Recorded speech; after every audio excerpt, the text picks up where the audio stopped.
Hello, lovely people. The last two episodes have been a little depressing. And it makes sense because I was depressed. And I could do a whole episode about depression, but I feel like I've already thrown so much negativity at you. And for a little while, I wasn't even sure if talking about depression during college had anything to do with my neurodivergence, but I've since talked to a few people who are neurodivergent themselves and have heard very similar things. So maybe I will do an episode on the depression that gripped me. But this episode is a little different. It's focused on the good things. It's focused on the little tiny things that kept me going, that helped me put aside depression, and that helped me move forward. So instead of the negative, let's focus on the positive. And I'm just calling it the little things. I'm Leah Batlle-Rafferty, and this is Memoirs of a Neurodivergent Latina.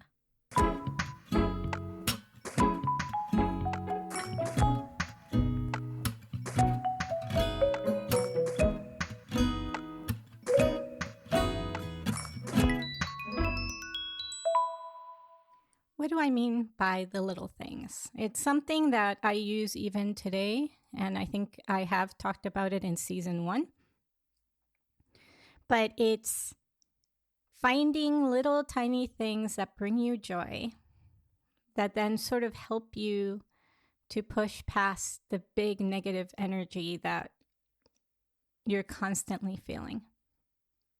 So in college, there were a few of these things, some of them bigger and some of them smaller, and they all kind of serve the same purpose of giving me things to focus on that were little adventures or fun things to do. And as you hear this, some of it you may be like, but wait, this is weird. You did this very randomly. You went to a place you didn't know. All the things that normally would upset you, and yet you had fun. And yeah, I'm human and there's weirdness. You know, I'm not as consistent as some of the stories may sound like I am. So let's talk about bigger little things, and then we'll talk about the little, like, everyday things that I used to do. So bigger little things. I went to school in the era of purity tests, you know, those like 500 question, 100 question purity tests. And some of it was a little far outside of my comfort zone to really try to do or talk about. But some of it, I was like, sure, let's do this. So one of them was, have you ever watched David Lynch's Eraserhead? I was like, okay, well, that one's easy. We like Lynch. Let's watch it. You know, that kind of thing. One of them, though, was to go and watch an actual screening of a porn film somewhere live. I can't remember the exact wording of the question, but it had to do with that. And so me, I think my boyfriend at the time, maybe not, maybe friends, I can't really remember who was with me. We went off and found a movie theater in basically what was at the time the red light type district in Boston, paid our tickets, walked in, sat down at the theater, and started to watch this porn film, this never-ending porn film. That was the hilarious part of the whole thing. It isn't like there's a movie and it finishes. No, it just goes on and on and on and on. And we're, obviously like very young, and at least I'm kind of innocent. And every once in a while, these cigarettes would light up in the darkness. And we would be like, oh, I wonder what happened over there. So yeah, that was fun. I don't have a tendency to, or I didn't back then, as I've gotten older and I've understood societal norms more, than I take some of them on. But At the time, I didn't really think about the seats that we were probably sitting on and what people had probably done on them. Yeah, that was ridiculous. And you know what? It's a fun memory. It's ridiculously fun.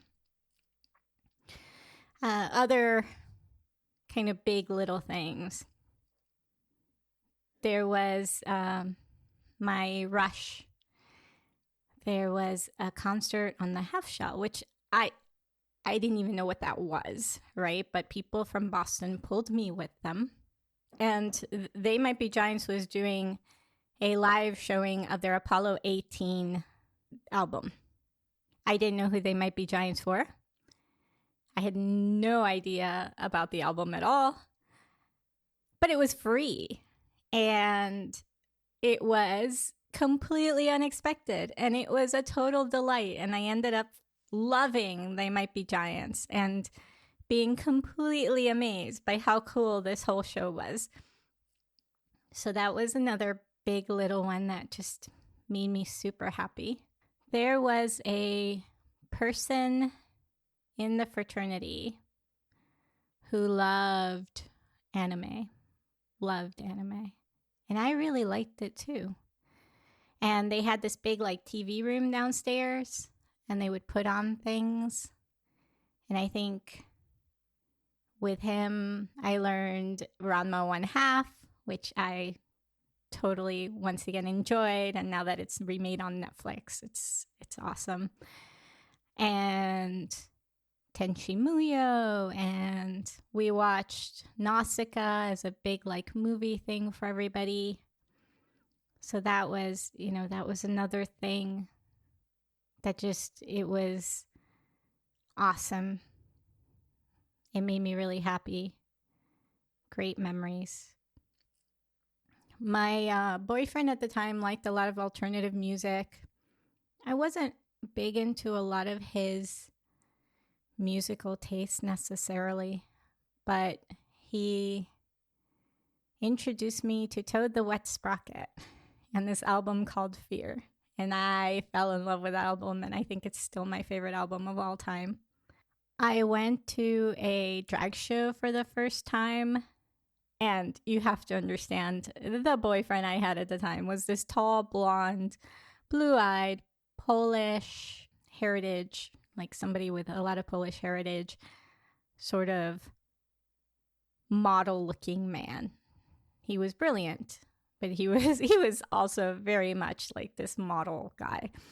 And so we're having this whole, drag show that we're watching, and the drag queen comes over and jumps all across us so that she could look my boyfriend in the face and be like, "Oh, hi there, handsome." And it was hilarious. It was so much fun. It was funny.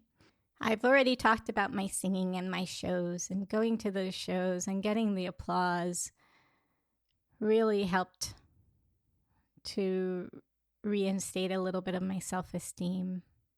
There was this one time where one of the actors in Gilbert and Sullivan, who constantly got a lead, who was formerly from MIT, but was, had a real life now, had a real job, that kind of thing. But he was really sweet. Like, he was a nice guy. So he and his, I can't remember if it was girlfriend or wife, invited a bunch of us up to New Hampshire to his house. And I'd never been to New Hampshire, really. Like, driven past it to go try to ski, but not really been to New Hampshire. And he had this hot tub, and it was snowing and it was cold. And I was like, there's no way in heck you're going to get me out of your house in a bathing suit to that hot tub. And like, a bunch of people were pushy, in a nice way about it. And I finally did it. And it was the best experience.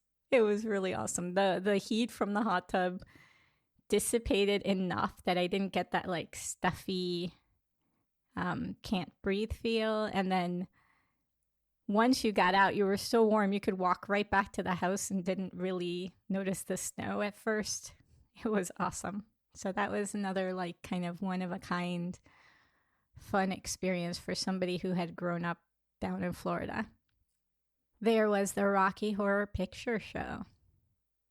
I was a Rocky Horror virgin before I went to college. And there was a place in Harvard Square that played the Rocky Horror Picture Show and then had, the actual actors in the front and everything. And it was, once again, it was just one of those quintessential, ridiculous, fun experiences. Everyone like getting out of their seats and dancing in the aisle between seats.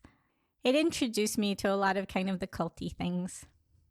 Another one was one of these friends who I probably was more friends with my boyfriend than friends with me, grabbed us and took us to the first night, the first showing of Army of Darkness. And I talked first season about this, I think, about how it was this B-rated movie. I didn't know anything about Evil Dead. I didn't know anything about anything. And he's made me pay money to see this thing that he's so totally excited about. And I'm trying really hard to not be like, what the hell is going on?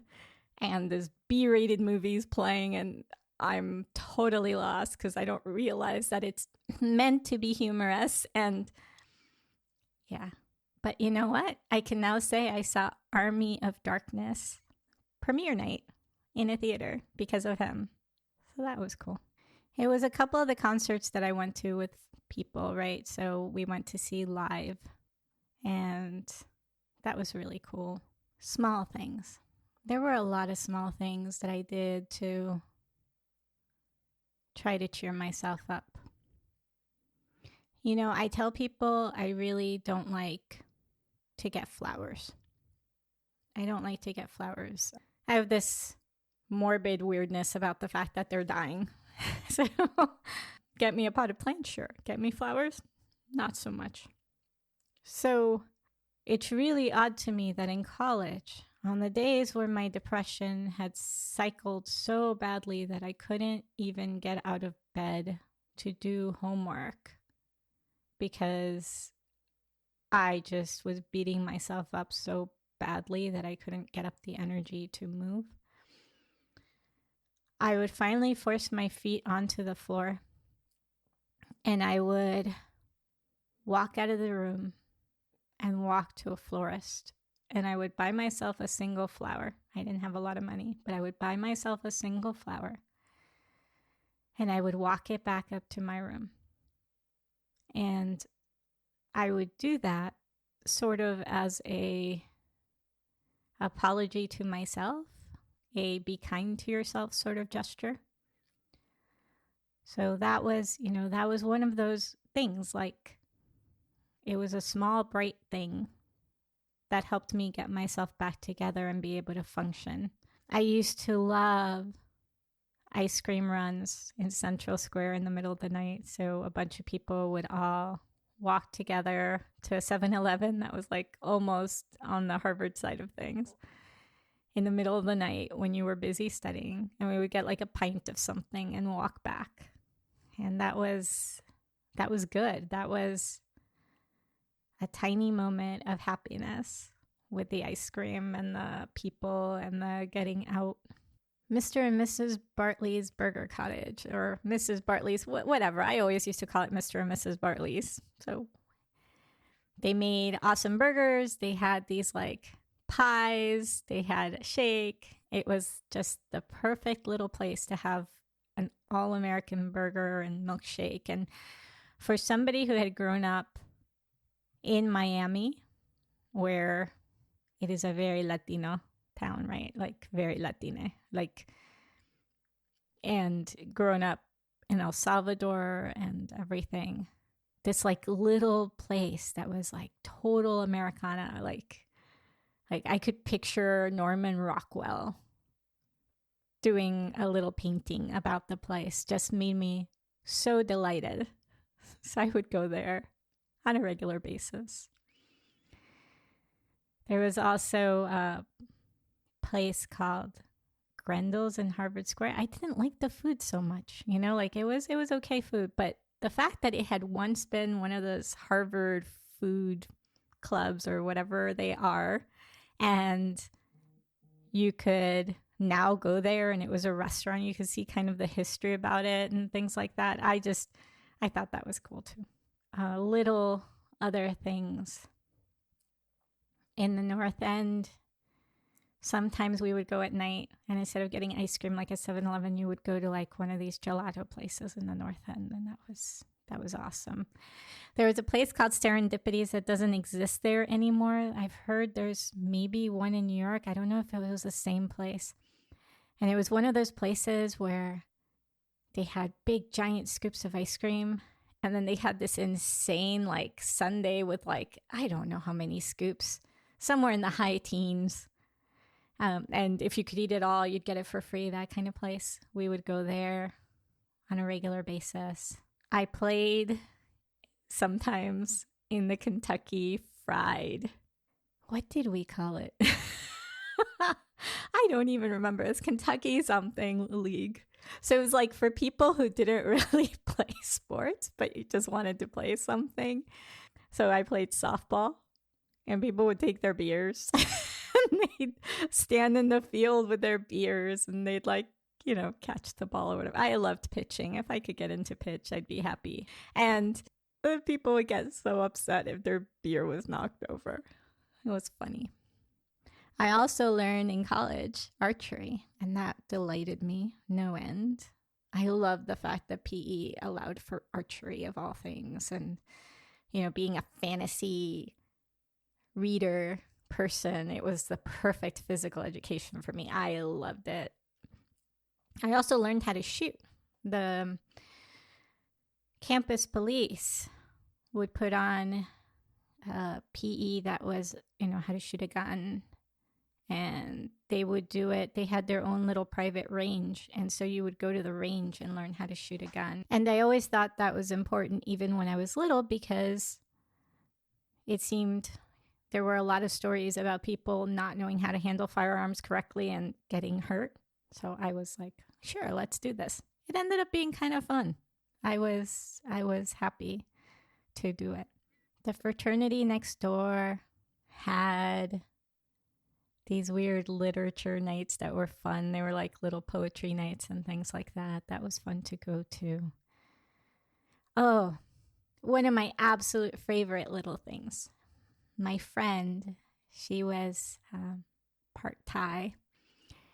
She knew how to make Thai egg rolls. She had this recipe from her mom, and she would invite us over, and we would sit down, and we would figure out how to make everything, like with the pork and the rice, like the clear rice noodle thingies, the really thin ones, and fish sauce and all kinds of stuff. And then she would be like, okay, we have to close them really well because otherwise they explode. And of course, in my mind, exploding meant like it's going to fall apart. It's going to blow up.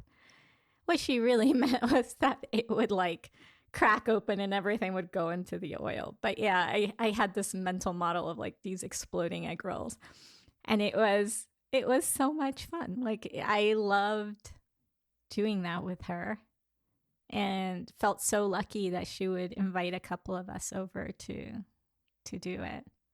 Everyone in my house liked Toskies. I didn't like Toskies so much, but there was a little pizza place behind ours at our house called, I want to say it was Stephanie's.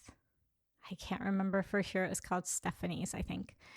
One of these cool things about pizza in Boston at the time, I don't know if this is still the case. A lot of the pizza was owned by these Greek owners. And so the cheese blends were completely different than the normal cheese pizza blends. They would still have mozzarella, but they had these things that would make the cheese tangy and so great. And we ordered so much from there that he knew our order by heart. And so it was always really cool to go in and have him just be like, aha, I knew it was going to be you, or whatever it was when we ordered from him. So that was, another little comfort thing. I don't remember if it was my sophomore or junior year in college, but this very first like coffee house that I had ever seen in the area opened up in Central Square, and it was down in a basement, and I wish I could remember the name. And they had like Black Death coffee that was, I can't remember how many shots of espresso. And they were just the very first place that made decent coffee around.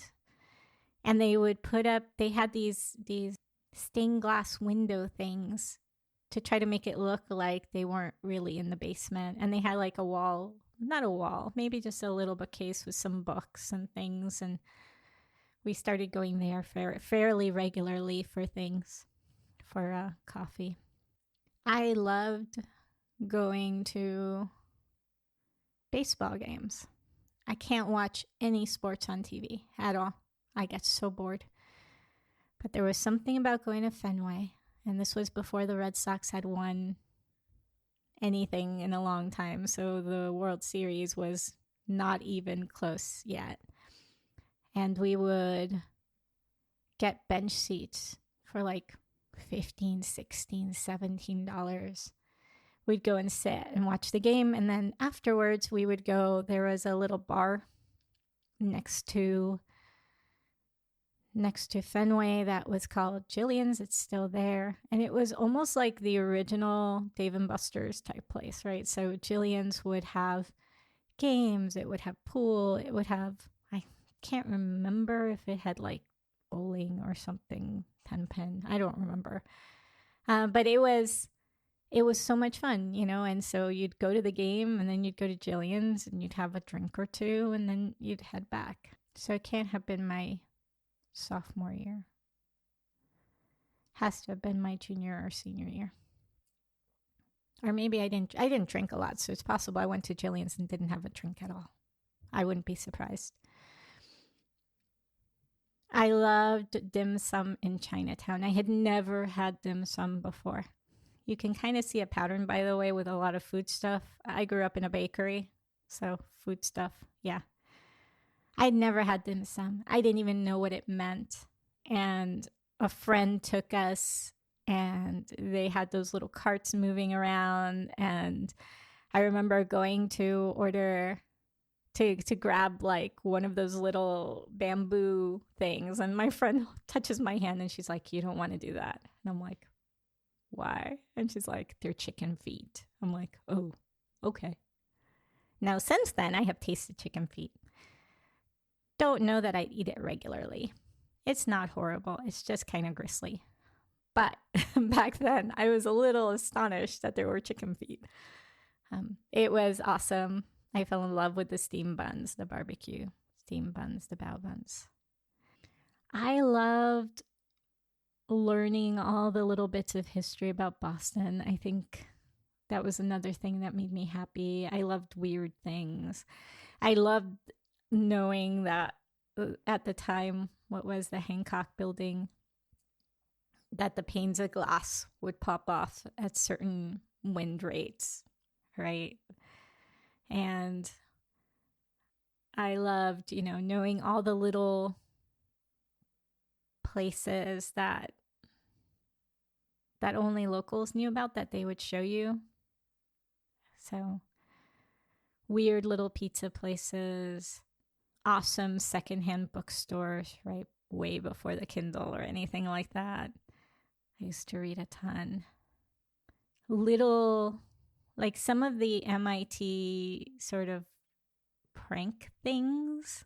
Some of them I didn't think were funny. Some of them I liked. I had a friend who did some of them. But there was one that got me. And I loved it. It was walking past the Media Lab. At the time, the Media Lab, it was not in the building it is now. And I may have told this story first season, so forgive me if I did. But it was so fun. So you'd walk past the Media Lab. And this one day I look up, and those scrubbing bubbles from these cleaning commercials back in the day are looking back at me, because the side of the Media Lab was this like white square pattern with black grooves. So it totally looked like a floor. when I look back up and these like scrubbing bubbles are looking at me, I had a great moment, especially because that day I think I was going to the medical center for something and I wasn't feeling well. And it just gave me this bright, happy moment. I loved that the planetarium had Leonard Nimoy's voice and that he was local. That was cool. That was very, very cool. So, yeah, there were a lot of little things. There were a lot of little things that I hung onto and used to move forward even when I was having my darkest moments. And so I'm hoping for any of you who are headed to college or who have been past college and found it not to be the best experience overall, that you still have these small little moments that at least you can look back on those and go, I took a second of delight even in the middle of all of this depression. Thank you for tuning in to Memoirs of a Neurodivergent Latina. This podcast was written, edited, and produced by me, Leah Batlle-Rafferty. All music is by Carlos Neda. To send us an email, feel free to send to moanl@labradsolutions.com. That's MOANL@labradsolutions.com. And our website is www.moanl.com. And this podcast is part of Labrad Solutions, Inc.